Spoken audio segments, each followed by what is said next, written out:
Bienvenidos. Hoy vamos a meternos de lleno en un caso judicial venezolano bastante llamativo. Tenemos una sentencia del Tribunal Supremo de Justicia. Trata sobre un ciudadano, Juan Carlos Araujo Durán. Los cargos son serios, ¿eh? Tráfico de drogas en modalidad de financista y también asociación para delinquir. Y lo central del asunto, lo que vamos a analizar hoy, es una petición para que terminara su prisión preventiva. Es que llevaba, más de 7 años detenido, sin sentencia firme. Y claro, la ley allí, en principio, marca un límite. 2 años, ¿no? Eso es, 2 años. Así que vamos a ver los argumentos, qué chocó ahí y, qué decidió al final el tribunal. Vale, vamos a desglosar esto un poco. La defensa del señor Araujo Durán presentó un amparo constitucional. Que es como un recurso muy urgente, ¿verdad?, para proteger derechos que ellos consideran violados. Exacto, un recurso de protección fundamental. Iba contra una decisión anterior de una corte de apelaciones. Y el argumento clave era, más de 7 años y medio preso, ojo, desde marzo de 2015, sin una sentencia, pues decían que eso era una barbaridad. Claro, argumentaban violación de derechos fundamentales. Exacto, la libertad, el debido proceso, la presunción de inocencia, todo eso que está en la Constitución y en el Código Procesal. Y se apoyaban mucho, pero que mucho, en un artículo concreto del Código Procesal Penal, el 230, que dice eso, 2 años máximo en preventiva, salvo que la Fiscalía pida prórroga, claro, y la justifique. Cosa que, según la defensa, no había ocurrido en este caso. Justo. Y además insistían, que los retrasos no son culpa nuestra, ni de los abogados. Vamos, que ellos no habían paralizado nada.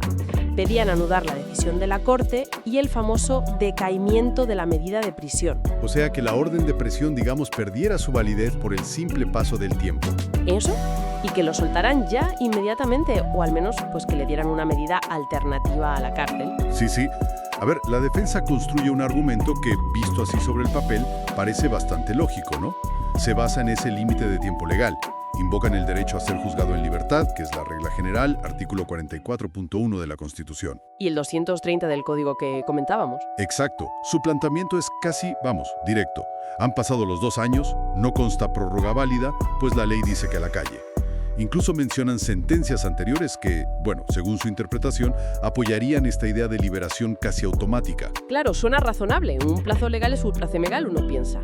Pero, ¿qué pasó entonces? ¿Qué dijeron la Corte de Apelaciones y sobre todo el Tribunal Supremo? Porque aquí la cosa dio un giro importante. Pues sí, ahí está la clave del asunto.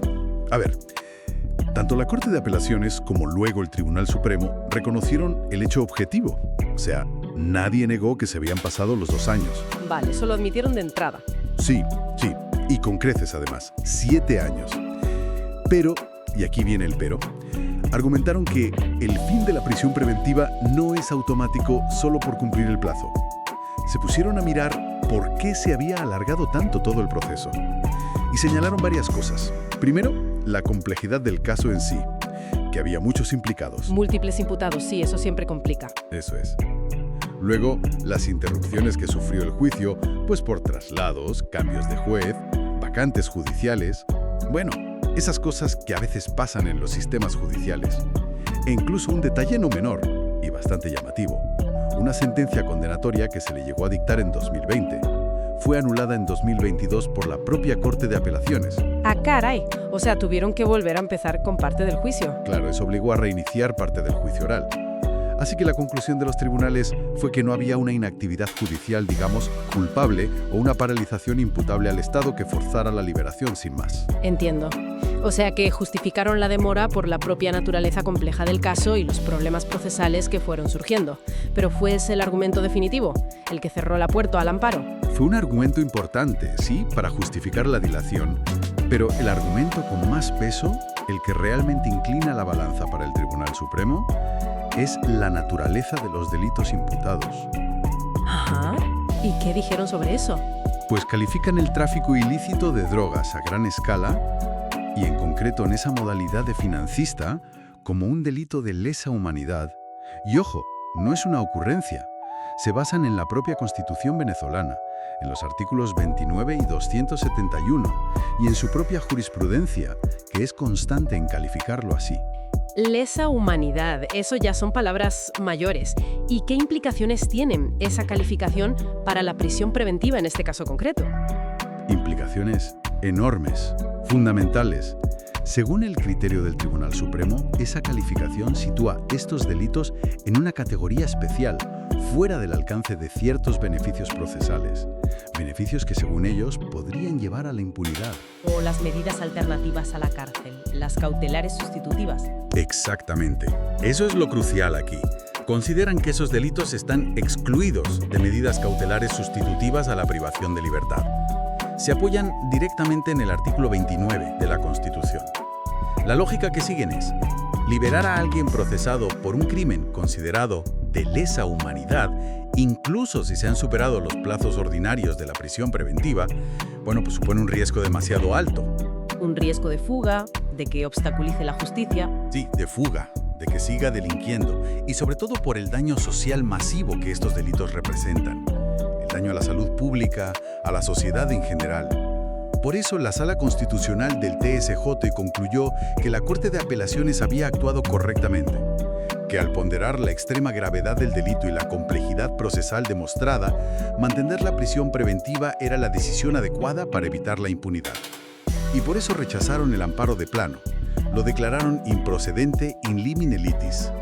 Vamos, que ni siquiera entraron a discutirlo a fondo porque lo vieron manifiestamente infundado frente a la gravedad del delito imputado. Aplicada por el TSJ, el narcotráfico a gran escala funciona en la práctica como una excepción muy potente a la regla general, a esa regla de los 2 años de prisión preventiva máxima que marca la ley procesal.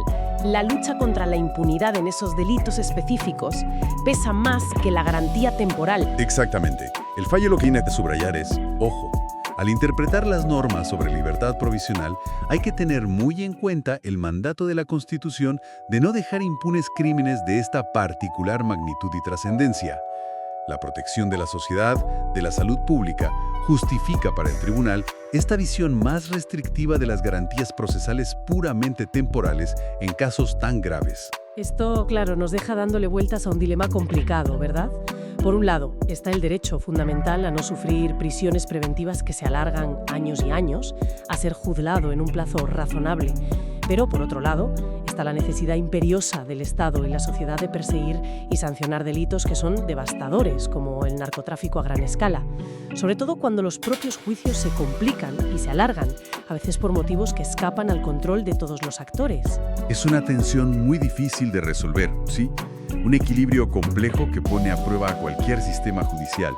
Una cuestión con implicaciones muy profundas, sin duda alguna. Si te gustó nuestro contenido, haz clic en me gusta, comparte y suscríbete a todas nuestras redes. Si deseas una asesoría más completa, escríbenos al privado.